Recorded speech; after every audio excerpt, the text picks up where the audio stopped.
दोस्तों आप तो जागो। अगर एक अंगूठा छाप मंदिर में घंटी बजाकर करोड़पति बन सकता है तो आप क्यों नहीं बन सकते। आप आपके ऊपर निर्भर है, आप करोड़पति या रोडपति बनना चाहते हैं। अगर आप मंदिर में घंटी बजाने वाले की जैसा बनना चाहते हैं तो वीडियो के अंत तक जरूर देखिए। एक मंदिर था, उसमें बहुत सारे लोग पगार पर काम करते थे, पर पुजारी भी और घंटी बजाने वाला भी पगार पर ही काम करता था। तभी घंटी बजाने वाला आदमी आरती के समय इतना भाव मशगूल हो जाता था कि होश में ही नहीं रहता था। व्यक्ति पूरे भक्ति भाव से खुद का काम करता था। मंदिर में आने वाले सभी व्यक्ति भगवान के साथ साथ घंटी बजाने वाले व्यक्ति को दर्शन करते थे और उसकी भी वाह वाह होती थी। तभी कुछ दिन बाद एक मंदिर में ट्रस्ट बदल गया और नया ट्रस्ट आया। नया ट्रस्ट ने ऐसा आदेश जारी किया कि जितने भी काम करने वाला है सब पढ़े लिखे होना चाहिए और जो पढ़े लिखे नहीं है उन्हें निकाल दिया जाएगा। तभी उस घंटी बजाने वाले को ट्रस्ट ने कहा कि तुम्हारी आज तक की पगार ले लो और कल से तुम काम पर मत आना, क्योंकि उस घंटी बजाने वाला अंगूठे छाप था और वो अनपढ़ था। तभी उस घंटी बजाने वाले व्यक्ति ने कहा, साहब भले मैं पढ़ा लिखा नहीं हूँ परंतु इस कार्य में मेरा भाव भगवान से जुड़ा हुआ है। और यह बात ट्रस्ट को कहा। तब ट्रस्ट ने बोला, सुन लो, तुम पढ़े लिखे नहीं है इसीलिए तुम्हें काम पर नहीं रखा जाएगा। तभी घंटी बजाने वाला बोला, कोई बात नहीं। फिर दूसरा दिन मंदिर में नए लोगों को काम पे लगाया, परंतु आरती के समय लोगों को पहले जैसा मजा नहीं आता। तो वहाँ के लोगों उसे घंटी बजाने वाले के घर गया और उसको बोला, आपको विनती करता हूँ कि आप मंदिर आओ। तब उसे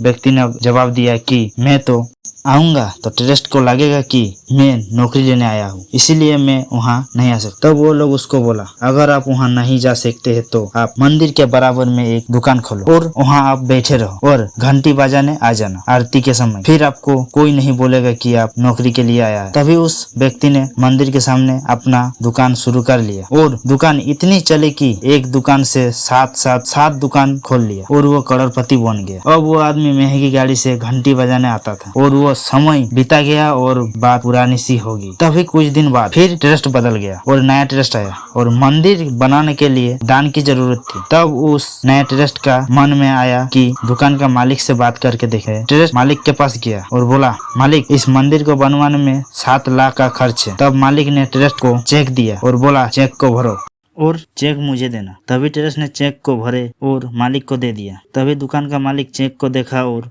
उसे फिर ट्रस्ट को वापस कर दिया। तब ट्रस्ट ने चेक हाथ में लिया और कहा, इससे सिग्नेचर तो बाकी है। तब मालिक ने कहा, मुझे सिग्नेचर करना आता नहीं, लाओ मैं अंगूठा मार देता हूँ, वही चलेगा। यह सुनकर ट्रस्ट चक गए और कहा, साहब तुमने अनपढ़ होकर भी इतना तरक्की की, यदि आप पढ़े लिखे होते तो क्या करता। तो वो हंसते हुए बोला, भाई मैं अगर पढ़ा लिखा होता तो बस मंदिर में मैं घंटी बजाते रहा। तो दोस्तों, अगर कार्य कोई भी है, कैसा परिस्थिति भी हो, काबिलियत और आपका भावनाओं पर निर्भर करती है। अगर भावना शुद्ध होगी तो ईश्वर और सुंदर होगी और भविष्य पक्का साथ देगी। बस विश्वास रखिए।